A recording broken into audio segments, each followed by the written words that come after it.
Et salut les amis. Bon, ça faisait un petit moment qu'on s'était vu, mais je vous ai pas abandonné. J'ai croisé deux abonnés cet après-midi qui m'ont fait: ah, on voit plus des vidéos, on voit plus tes vidéos. Ne vous inquiétez pas, ça arrive.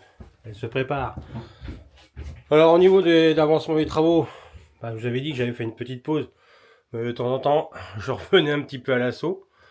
Vous voyez, là j'ai fini mes deux portes. Donc charnières. J'avais du mal à trouver les charnières que je voulais. Là il me manque le système de fermeture. Alors, faut que je réfléchisse à ça. Donc là vous allez voir, ça fonctionne. C'est impeccable. J'ai plus qu'à mettre les compas. Bon, la prochaine vidéo que je vous fais, c'est donc la douche. Donc la douche ici. Donc je vais faire mes diagonales de là et là, et je vais essayer de centrer. Alors je vais pas la centrer dans l'axe parce que j'aime pas au niveau des pieds, on tombe dessus. Je vais essayer de la centrer le plus haut possible par rapport à la paroi.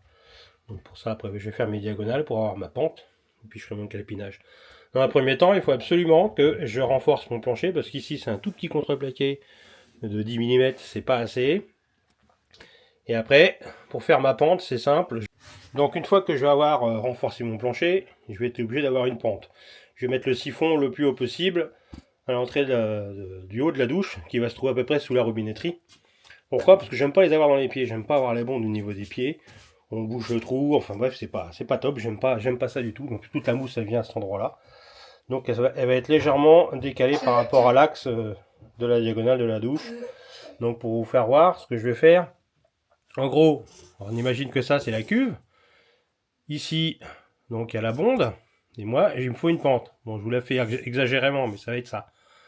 Donc pour avoir cette pente là, ici je vais découper des panneaux Weddy de chaque côté. Donc on va avoir un triangle comme ça en fait, hein, qui va faire 4 cm d'épaisseur. Et vu du dessus, ça va donc, la douche elle va être ici, enfin la bonde va être ici, et je vais donc faire ceci. Toc, toc. Et là après forcément je vais en mettre plusieurs, hein, je vais pas m'arrêter, je vais en mettre en étoile autant que je peux en mettre, autant que c'est possible d'en mettre. Voilà, comme ça en gros, hein. Ça va être comme ça va être en étoile. Par-dessus ça, après, je pourrais mettre un panneau Weddy beaucoup plus fin, qui va venir être vissé et collé dans chaque dessus de renfort, comme ça en fait. Hein, et ça va permettre d'avoir ma pente naturelle. Et ça évite l'économie, ça fait l'économie d'un vasque, enfin pas d'un vasque, je dis des conneries, ça fait l'économie d'un receveur en panneau Weddy qui sont relativement chers pour ce que c'est. Donc je préfère les faire.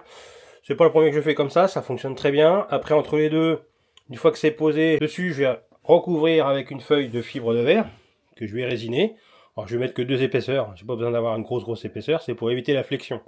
Une fois que ce sera fait, il n'y aura plus aucune flexion. Donc quand j'aurai mis mon travertin par-dessus, je serai clean, je serai tranquille. En attendant, il faut que je bouge tout ça, un panneau étanche, et avant de faire quoi que ce soit, j'en profite pour redémonter ce panneau-là.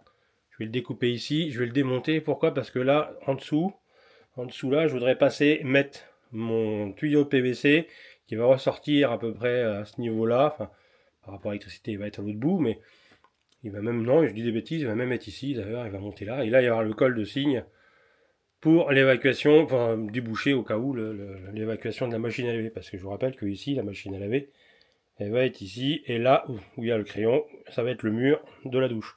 Donc de là à là, on a 90, un bon 90, et de là à là, on a 80.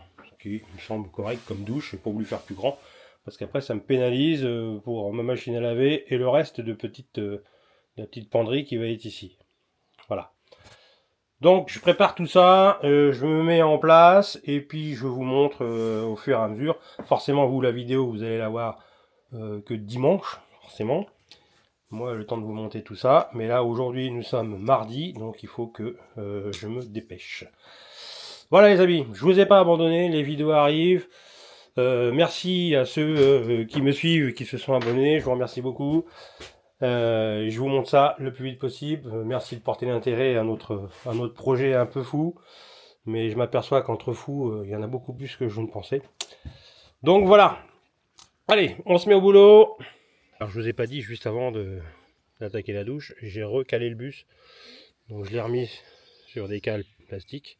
C'est des cales que j'avais qui tenaient des panneaux pour mon association à l'époque. Enfin bref, donc il m'en restait 2 et il m'en restait 4, donc c'est parfait pour les pneus. Un par pneu. Et puis avant qu'ils redescendent de ces coussinets, je l'ai mis un chevron en dessous, enfin c'est une petite poutre en chaîne que j'ai mis là. Et de l'autre côté, on peut le voir, c'est un cric bouteille de 12, 13, de 20 tonnes je crois. Donc comme ça le bus il est de niveau dans les deux sens. Comme le terrain est un peu en pente, et puis il était très mou, bon maintenant ça va, il commence à devenir un peu plus stable. Donc on voit bien que avec la pente, ici je suis à quelques centimètres du devant. Mais bon, au moins tout est de niveau, ça bougera plus et on est tranquille. Pendant que je vous tiens, on m'avait demandé la vidéo, elle arrive. C'est la vidéo qui va vous permettre de boucher, alors ça c'est le côté cuisine, de boucher ces deux vitres là, forcément elles vont être enlevées. Ça va me permettre moi ici d'avoir une sortie pour la haute. Et celle-ci, je vais tout simplement la boucher. Donc je vous montre tout ça, la vidéo est en cours, enfin elles sont en cours parce que c'est une vidéo qui est relativement longue. Il y a pas mal d'étapes à faire avant d'en arriver là et de la poser. Donc le temps de faire le montage, forcément je vous ai avancé d'autres vidéos comme celle de la chambre. Mais elles sont en cours de préparation et forcément j'ai que 2 bras et c'est pas évident. Mais vous inquiétez pas, ça va arriver, restez.